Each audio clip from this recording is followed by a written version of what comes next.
Viewers, আসসালামু আলাইকুম। আমি সুমি জাহান চলে এসেছি আমার কুকিং চ্যানেল ইজি কুজি কুক থেকে। আর আজকে আপনাদের জন্য নিয়ে এসেছি ইটালির একটি বিখ্যাত ডেজার্ট টেরামিজো। হ্যাঁ, টেরামিজো, কিন্তু আমি এটা একটু আলাদা স্টাইলে বানাবো। কারণ ইটালিতে যেই ট্র্যাডিশনাল টেরামিজোটা বানানো হয় সেটাতে অ্যালকোহল ব্যবহার করা হয় এবং ডিমের কাঁচা অংশটা ব্যবহার করা হয়। তো আমি আজকে যেটা বানিয়ে দেখাবো সেটা অবশ্যই অ্যালকোহল ফ্রি এবং এগ ফ্রি। ডিম ছাড়া আমি আজকে বানিয়ে দেখাবো কিভাবে টেরামিজো একই টেস্ট রেখে খেতে একই রকম হবে, কিন্তু এটাতে কোনো রকম ডিমের ব্যবহার হবে না। তো চলুন দেখে নিই ডিমের ব্যবহার না করে কিভাবে আমি বানিয়ে নিচ্ছি আজকে টেরামিজোটি। তো প্রথমে আমি একটি পরিষ্কার শুকনো বাটি নিয়ে নিলাম এবং আমি নিয়ে নিচ্ছি 250 গ্রাম পরিমাণের একটা মাস্কারপোনে চিজ। মাস্কারপোনে চিজটা দিয়ে এটা বানানো হয়। আপনারা যদি মাস্কারপোনে চিজ না পান তাহলে যে ক্রিম চিজটা পাওয়া যায় সেটা নিয়ে নেবেন। নিয়ে নিচ্ছি 250 ml করে 2টি হুইপড ক্রিম, মানে টোটাল 500 ml হুইপড ক্রিম লাগবে। এটা ইটালিতে পান্না ফ্রেস্কো বলে। আপনাদের হাতের কাছে লিকুইড বা পাউডার যেটাই হুইপড ক্রিম পাওয়া যায় সেটা দিলেই হবে। তো আমি বাটিতে নিয়ে নিচ্ছি আমার মাস্কারপোনে চিজটা। আমি মাস্কারপোনে চিজ নিয়ে নিলাম। আপনারা যারা ক্রিম চিজটা দিয়ে করবেন প্রসেস একই। ক্রিম চিজটাকে একটু সফট করার জন্য আমি এখানে দিয়ে দিচ্ছি অর্ধেক পরিমাণ হুইপড ক্রিম, এবং হুইপড ক্রিমটা দিয়ে আমি এখন চিজটাকে একটু ভালো করে মিক্সড করে নিব যাতে ক্রিম চিজটা একটু সফট হয়। দেখতে পাচ্ছেন আমি কিভাবে স্প্যাচুলা দিয়ে চেপে চেপে এটাকে হুইপড ক্রিমটার সাথে মিক্সড করে নিচ্ছি। আমি এটাকে এগ বিটার দিয়ে একদম সফট ফ্লাফি একটা ক্রিম বানিয়ে নিব। এখন আমি এগ বিটার দিয়ে প্রথমে লো স্পিডে 2 মিনিট বিট করে নিব, এবং 2 মিনিট বিট করার পরে যখন এটা একটু সফট হয়ে আসবে তখন আমি বাকি যেই হুইপড ক্রিমটা আমার ছিল লিকুইড, সেই পুরো হুইপড ক্রিমটা ঢেলে দিলাম। এখন আমি দিয়ে দিব একটু ভ্যানিলা এসেন্স। যারা ইটালিতে আছেন তারা এটা এরকম ছোট ছোট 2 ml করে পাওয়া যায়, এরকম ছোট ছোট বোতল নিয়ে নিতে পারেন। অথবা দেশে যারা আছেন আপনাদের কাছে ভ্যানিলা এসেন্স সবার বাসায় থাকে, আর না পেলে আপনার আশেপাশে ডিপার্টমেন্টাল স্টোরে খুব ইজিলি এটা পেয়ে যাবেন। তো আমি ভ্যানিলা এসেন্সটা দিয়ে এটাকে আবার একটু বিট করে নিচ্ছি। এখন আমি হাই স্পিডে বিট করছি। এভাবে হাই স্পিডে আমাকে বিট করতে হবে 3 থেকে 4 মিনিটের মতো। তো দেখতে পাচ্ছেন আমার ক্রিমটা কিন্তু তৈরি। এটা আমি মাস্কারপোনে চিজ দিয়ে যে ক্রিমটা করেছি সেই ক্রিমটা। তো চলুন এখন আমি করে নিব আমাদের হুইপড ক্রিম দিয়ে যে ক্রিমটা বানাবো সেটা। তো তার জন্য প্রথমেই আমি একটি বাটিকে আধা ঘন্টা আগে ডিপ ফ্রিজে রেখে দিয়েছিলাম ঠান্ডা হওয়ার জন্য। এটার মধ্যে আমি আমার হুইপড ক্রিমটা দিয়ে যে ক্রিমটা বানাবো সেটা করে নিব। তো আমি নিয়ে নিচ্ছি আরও 250 গ্রাম পরিমাণ হুইপড ক্রিম। সাধারণত যে ট্রেডিশনাল টেরামিসু রেসিপিটি বানানো হয় সেটাতে এখানে ক্রিমের বদলে যে ডিমের সাদা অংশটা সেই অংশটা দিয়ে ক্রিমটা বানানো হয়। তো আমি যেহেতু ডিমটাকে অ্যাভয়েড করছি সে কারণে আমি এখানে হুইপড ক্রিমটা দিয়েই ক্রিমটা বানিয়ে নিব। তো প্রথমে আমি লো স্পিডে 3 মিনিট এটাকে আস্তে আস্তে বিট করে নিচ্ছি। আমি বাটিটাকে ঘুরিয়ে ঘুরিয়ে এটাকে বিট করে নিচ্ছি, এমনভাবে বিট করে নিচ্ছি যেন বাটির আশেপাশের যে অংশটুকু আছে কোনো অংশ যেন বাদ না পড়ে। তো আমি স্প্যাচুলা দিয়ে একটু একসাথে করে নিচ্ছি বিট করার সুবিধার্থে। এখন আমি নিয়ে নিচ্ছি 1 কাপ পরিমাণ গুঁড়ো করা চিনি। হ্যাঁ, এখানে আমার গুঁড়ো চিনিটা লাগবে। আস্ত চিনিটা দিলে ক্রিমটা কিন্তু ভালো হবে না, পানি ছেড়ে দিবে। সে কারণে আপনাকে অবশ্যই গুঁড়া করা চিনিটাই ব্যবহার করতে হবে। এটা রেডিমেডও কিনতে পাওয়া যায়, অথবা আপনি বাসায় ব্লেন্ডারও করে নিতে পারেন, আপনার যেটাতে সুবিধা হয়। তো প্রথমে আমি অর্ধেক অংশ দিয়ে এটাকে বিট করছিলাম। কিছুটা অংশ বিট করার পরে আমি বাকি যে চিনিটুকু সেটুকুও ঢেলে দিলাম, এবং এখন আমি হাই স্পিডে এটাকে বিট করে নিচ্ছি যতক্ষণ পর্যন্ত একটা সফট ফ্লাফি একটা ক্রিম তৈরি না হচ্ছে। তো আপনার কাজের সুবিধার জন্য আপনি মাঝে মাঝে একটু স্প্যাচুলা দিয়ে একসাথে করে নেবেন, যে বিট করতে যেন কোনো অংশ বাদ না পড়ে। কারণ কোনো অংশ যদি লিকুইড থেকে যায় তাহলে কিন্তু আপনার টেরামিসুটা ভালো হবে না, ভালোভাবে সেট হবে না। তাই খুবই সাবধানে বাটিটাকে আস্তে আস্তে ঘুরিয়ে ঘুরিয়ে চতুর্পাশের পুরোটাকে আমি বিট করে নিচ্ছি। তো আমার ক্রিমটা কিন্তু তৈরি হয়ে গেছে, খুবই সফট এবং ফ্লাফি একটা ক্রিম তৈরি হয়েছে। তো আমি এটাকে এখন একসাথে করে নিচ্ছি। আপনাদেরকে একটু দেখিয়ে দিচ্ছি, দেখুন ক্রিমটা কতটা সফট হয়েছে এবং কতটা স্মুথ হয়েছে। দেখতে পাচ্ছেন একদম স্মুথ একটা সফট ক্রিম হয়েছে। তো এখন আমি দুটো ক্রিমকেই নিয়ে নিলাম। এটা হচ্ছে আমার হুইপড ক্রিম দিয়ে যে ক্রিমটা করেছিলাম সেটা, আর এই বাটিটা হচ্ছে আমার ক্রিম চিজ দিয়ে যেটা আমি করেছিলাম মাস্কারপোনে চিজ দিয়ে সেটা। তো আমি মাস্কারপোনে চিজটার সাথে হুইপড ক্রিমের যে ক্রিমটা সেটাকে আস্তে আস্তে করে মিক্সড করে নিচ্ছি। এই কাজটাকে একটু সময় নিয়ে ধৈর্য ধরে করতে হবে, কোনো অবস্থাতেই তাড়াহুড়া করা যাবে না। এটাকে খুব আলতো হাতে মিক্সড করে নিতে হবে।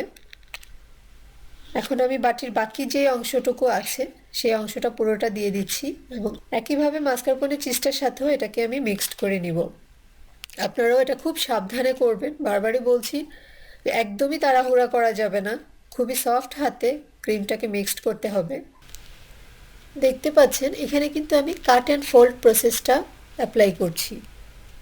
আমার ক্রিম চিজ এবং হুইপড ক্রিমটা মিক্সড করা হয়ে গিয়েছে। এটাকে এখন আমি একপাশে রেখে দিয়ে এখন একটা বাটিতে 2 কাপ পরিমাণ গরম পানি নিয়ে নিচ্ছি। কুসুম গরম হলে হবে না, এখানে খুব ভালো পরিমাণ গরম পানি হতে হবে। এখন আমি দিয়ে দিচ্ছি 1 টেবিল চামচ পরিমাণ কফি পাউডার।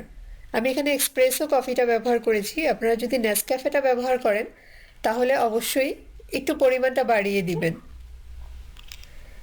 তো এখন আমি এটাকে একপাশে রেখে দিচ্ছি ঠান্ডা হওয়ার জন্য এবং ফিরে আসছি আমার পরবর্তী প্রসেস নিয়ে।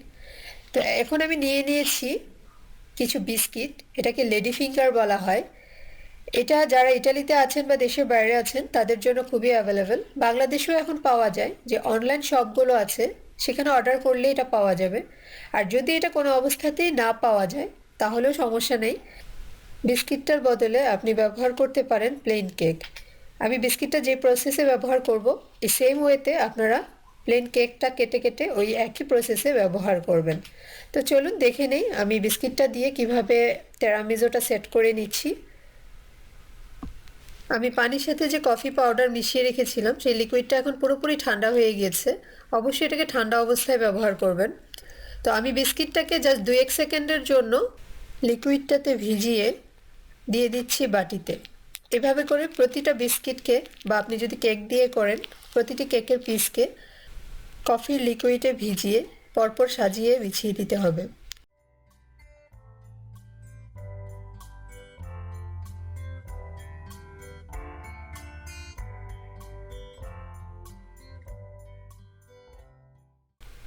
আমার একটা লেয়ার সাজানো হয়ে গেল, এখন আমি চলে আসছি পরবর্তী স্টেপে।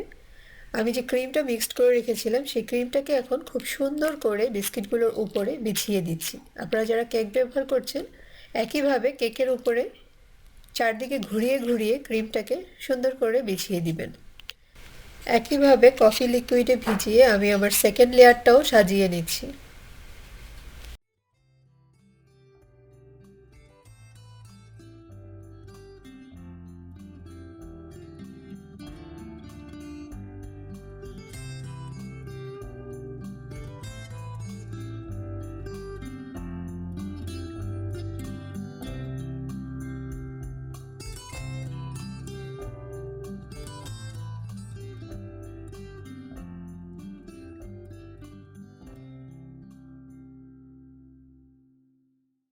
বিস্কিটগুলোকে খুব ভালো করে চেপে চেপে সেট করে দিলাম। এবার যে বাকি ক্রিমটুকু ছিল সেই ক্রিমটুকু দিয়ে ঢেকে দিচ্ছি আমি বিস্কিটের উপরের অংশটুকুকে। এটা আমাদের ফাইনাল লেয়ার, তাই এটাকে খুব ভালো করে কভার করে দিতে হবে এবং যতটুকু সম্ভব স্প্যাচুলা দিয়ে উপরের পাশটাকে একটু মসৃণ করে নিতে হবে। দেখতে পাচ্ছেন আমি স্প্যাচুলাটাকে একদম আলতো হাতে ঘুরিয়ে ঘুরিয়ে উপরের পাশটাকে যতটুকু সম্ভব একটু মসৃণ করে নিচ্ছি। আমার ইটালিয়ান ডেজার্ট টেরামিজু কিন্তু প্রায় রেডি। কিন্তু রেডি হলে কি হবে, এটা কিন্তু এখন খাওয়া যাবে না, এটাকে ফ্রিজে রাখতে হবে কমপক্ষে 6 ঘন্টা।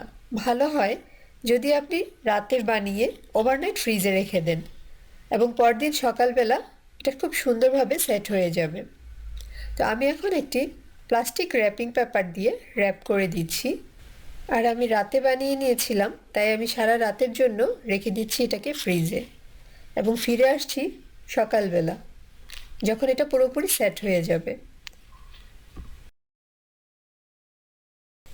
ফিরে এলাম সকালবেলা, বাটিটি ফ্রিজ থেকে বের করে নিলাম। দেখতে পাচ্ছেন কত সুন্দর সেট হয়ে গেছে আমার টিরামিসুটি। তো এখন আমি উপরের প্লাস্টিকটি খুলে নিচ্ছি। এখন সামান্য আরেকটু কাজ বাকি আছে, এখনই কিন্তু রেডি না।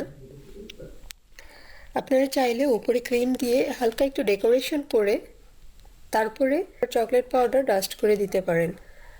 আমি আর ডেকোরেশন করছি না, সরাসরি আমি দিয়ে দিচ্ছি চকলেট পাউডার। চকলেট পাউডারটি দিয়ে উপরের পুরো সাদা অংশটিকে ঢেকে দিতে হবে, যেন একটু অংশ দেখা না যায়। তো আমি একটু সৌন্দর্যের জন্য কিছু সুগার পার্ল দিয়ে দিলাম উপরে, এটা অপশনাল, আপনারা না দিলেও হবে। তো আমার টিরামিসু প্রায় রেডি। তো চলুন আপনাদেরকে একটু কেটে দেখিয়ে দিই এটার ভিতরের অংশটুকু কেমন হয়েছে। তা আমি একটি ধারালো ছুরির সাহায্যে কেটে নিচ্ছি। এখানে একটু বলে রাখি, টিরামিসুর পিসগুলো সাধারণত একটু বড় হয়, তো আমি একটু বড় করেই কেটে নিচ্ছি। কিন্তু আপনার যদি পরিমাণ বেশি লাগে তাহলে আপনি সাইজগুলো একটু ছোট করেও নিতে পারেন। তো আমি একটা বাটিতে নিয়ে নিলাম আর একটু সাজিয়ে নিলাম দেখার সুন্দরের জন্য। তো সামনে রোজা আসছে, রোজার ইফতারের সময় যদি এরকম একটা আইটেম আপনার টেবিলে থাকে ঠান্ডা ঠান্ডা, তাহলে সবার প্রাণ তো এমনিই জুড়িয়ে যাবে। আর ঈদের দিন যদি আপনার টেবিলে এরকম একটা ডেজার্ট আইটেম সাজানো থাকে, তাহলে তো সবার মন মনে করেন আপনি এমনিই জয় করে নিতে পারবেন। তো একবার হলেও ট্রাই করে দেখবেন আমার ডিম ছাড়া এই টিরামিসুটি, আশা করি খারাপ লাগবে না। তো আমার রেসিপিটি দেখে যদি আপনাদের ভালো লাগে তাহলে অবশ্যই আমার চ্যানেলটিকে সাবস্ক্রাইব করবেন এবং পাশে থাকা বেল আইকনটিতে টাচ করে দিবেন। তাহলে যখনই আমার নতুন কোনো রেসিপি আপলোড হবে নোটিফিকেশন পৌঁছে যাবে আপনার কাছে। আমি আপনাদেরকে একটু কেটে দেখিয়ে দিচ্ছি এটা কতটা সফট, আর ভিতরের অংশটা দেখতে পাচ্ছেন কতটা ময়েস্ট, আর কেটে মুখে দিলে যেন চোখের নিমেষেই মিশে যাচ্ছে। তাই যারা ডিম খেতে পছন্দ করেন না বা ডিমটাকে অ্যাভয়েড করতে চান, তারা অবশ্যই একবার হলেও এই রেসিপিটি বানিয়ে দেখবেন এবং ভালো লাগলে আমার সাথে শেয়ার করবেন। ভিডিওটি দেখার জন্য আপনাদের সবাইকে অনেক অনেক ধন্যবাদ। আসসালামু আলাইকুম।